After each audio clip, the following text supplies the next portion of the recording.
It's Monday morning. Your alarm goes off.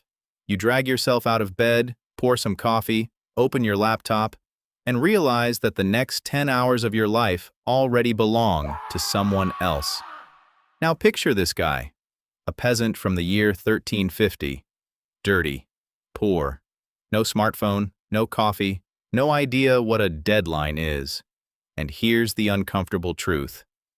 This man had more days off this year than you do. Sounds insane? Stick around.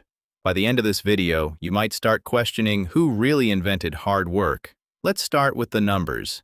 In medieval England, the church calendar ruled everything. Every saint's feast, every religious festival, every so-called holy day.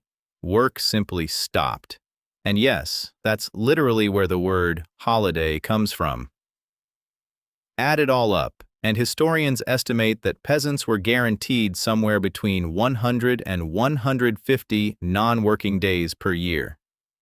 Now, look at your calendar. 104 weekend days, maybe 10 public holidays, 2 or 3 weeks of vacation, if you're lucky. And here's the kicker. In the US, almost half of all workers don't even use their full vacation days. A medieval bishop would be horrified. Now, before you romanticize the Middle Ages, let's be fair. When peasants worked, they worked. Harvest season meant the field at sunrise, scythes swinging all day, sunburn, blisters, collapsing into bed at sunset. Brutal physical labor that would destroy most of us in a week. But here's the thing. That intensity was seasonal. In winter, there was simply nothing to do. The fields were frozen. Daylight lasted 8 hours. Life slowed down to fixing tools, small crafts, and long evenings by the fire telling stories. The medieval work rhythm looked like a wave, intense bursts, followed by long stretches of rest. Your work rhythm? It's a flat line. 8 hours a day, 5 days a week, 50 weeks a year, for about 40 years straight. No seasons, no natural pauses. The historian Juliet Schor calculated that a 13th-century English peasant worked around 1,600 hours per year. The average modern American?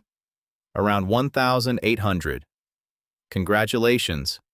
You just lost to a man who didn't own shoes.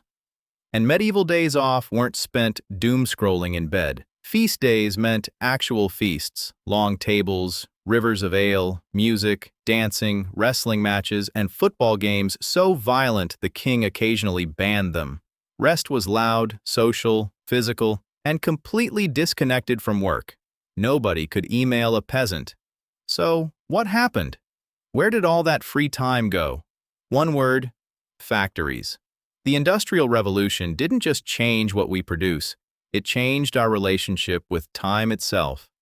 A field doesn't care what hour it is, a machine does.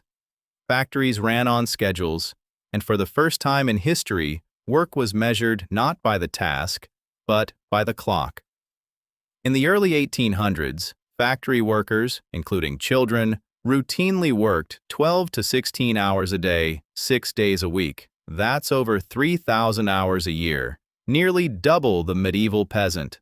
The 8-hour workday we call normal wasn't a gift. It was fought for. Strikes, protests, decades of labor movements. Under one simple slogan: 8 hours for work, 8 hours for rest, 8 hours for what we will. Workers weren't demanding something new.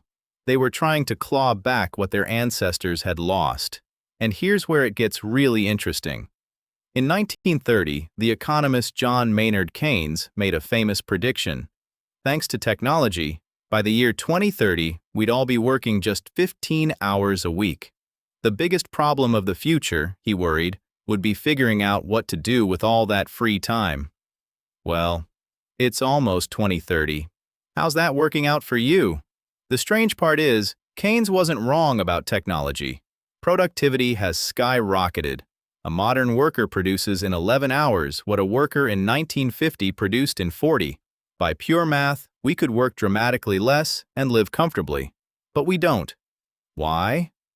Part of the answer: we didn't cash in productivity for time. We cashed it in for stuff. Bigger homes, More gadgets, more clothes, more everything, and more stuff requires more money, which requires more hours of work. It's a loop. And then technology delivered the final twist. The smartphone didn't shorten your workday. It dissolved its boundaries. Work now lives in your pocket. It follows you to dinner, to bed, to vacation. Studies show most office workers check email outside working hours almost every single day. The peasant's day ended at sunset. Yours never officially ends.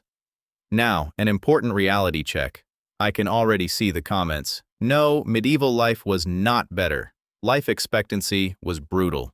No medicine, no dentistry, famines, plagues, and a lord who could ruin your life on a whim. If someone offers you a one-way ticket to 1350, do not take it.